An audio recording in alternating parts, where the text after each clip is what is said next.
Welcome to the Many Worlds Podcast. Listener discretion is advised. This anthology is a work of fiction. Any characters, events, and businesses have been fictionalized or completely fabricated. Any resemblance to actual persons, living or dead, or actual events is purely coincidental, or happened in an alternate dimension.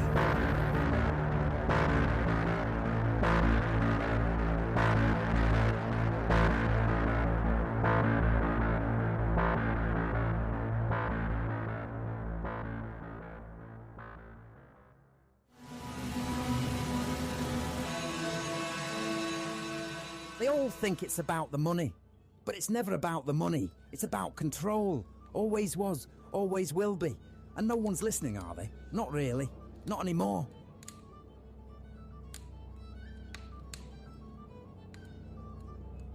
She said she loved me more than laudanum, and yet she fled with a baker, left naught but a lace kerchief and a half-read pamphlet on phrenology. Fate is a cruel mistress. Deliver me a pistol or a pie, for I shall not go hungry or unloved. You look like a disreputable fellow. What do you say I pay you to end them both?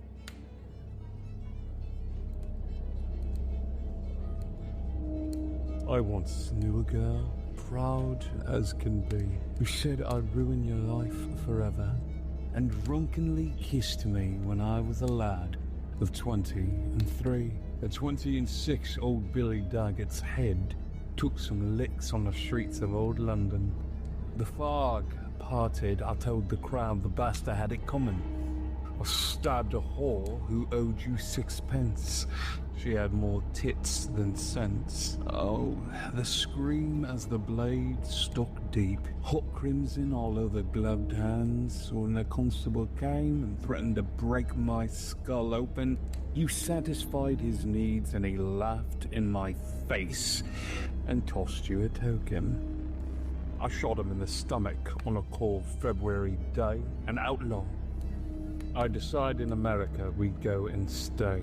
I snatched you up, and the next day we sailed to Boston, with you gnashing and threshing and a babe coming out your guts. I built you a house filled with girls and bad men for company, looking to get their tallywicks wet, but you had to fall in love, didn't you? Did you think I couldn't see?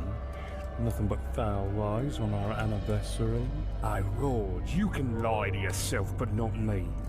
I shot your lieutenant who was in Her Majesty's service. I never appreciated the complexities of your wicked sex and the miseries your dalliances could bring.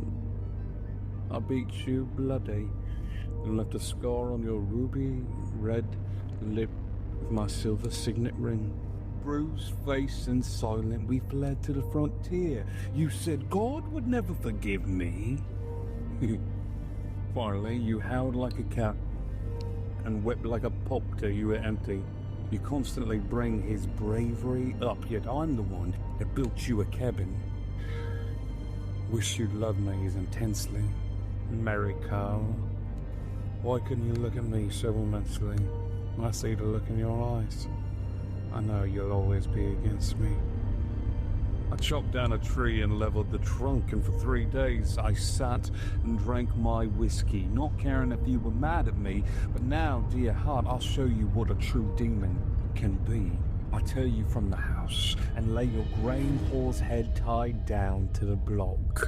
I will pass the axe through your neck, so sweet and so soft, just a bit of a nick. And then it's all over and we're through. I'll bury your body by the light of the full moon. I toss you down.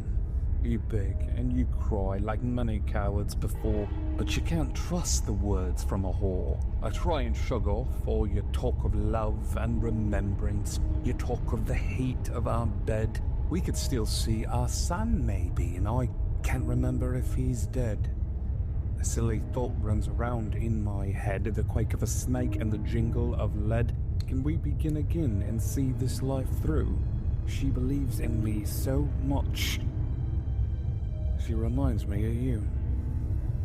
The tears come as the river passed our home. With axe poised, in your hands bound, I wept in shock and let the vile thing fall to the ground. You are my darling, and we kiss and go home. You built the fire high in our hearth, and by its light we made slow and passionate love. You poured me my drinks, and I slept deep within you.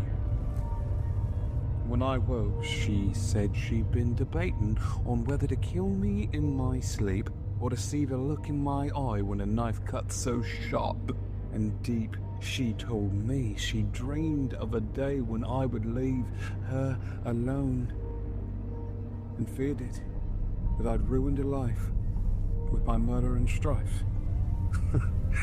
You ranted and raved and grew very tired and frightened. That's when she drilled the blade deep through wrinkled flesh into the bone.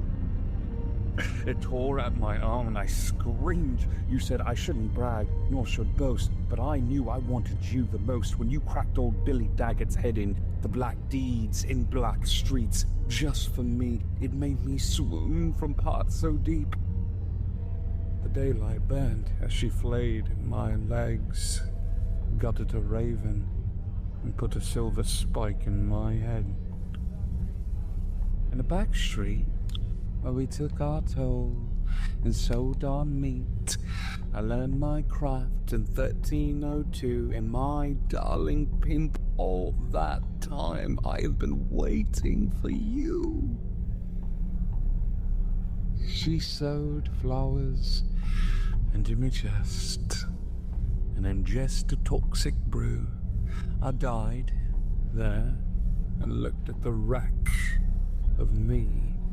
Then you looked up as I wept and racked the walls. I promised you forever, my dark familiar, a phantom blood and toxic temper, my shadow monster. We will rule the night forever. Now tell me, slave, am I not clever? And so I move through time, grow by day, shadow by night, murderer in the dark, carrion hunter by the light, paying for my sins as my witches' victims struggle and fight.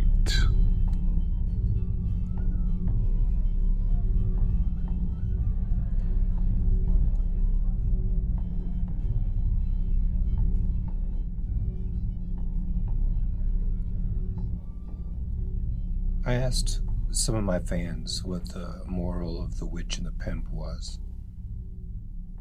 Some of them came back with beautiful language about love and loss, that life is fleeting, that what is birthed will eventually die. Then they turned it around on me. What do you think the story's about? Well, I mean, it's called The Witch and the Pimp. I thought it was pretty obvious. I said, always go with your gut. Trust your first instinct. Everyone erupted. Of course you would say that. You think like that. I can't believe you'd say something like that, advocating for chopping some poor witch's head off. Listen, very carefully. I advocate for decapitation all the time. It's one of my favorite ways to end a fight. Have you ever seen the look on some Eurotrash vampire's face when you cut their head clean off with black claws? I guess I haven't really talked about what I'm capable of anymore. It's because I haven't told you about it. It's okay. You can live vicariously through me. Until next time, do all the things. Likes, the subscribing. Maybe I'll even do a newsletter. Who knows? I'll see you next time. Until then,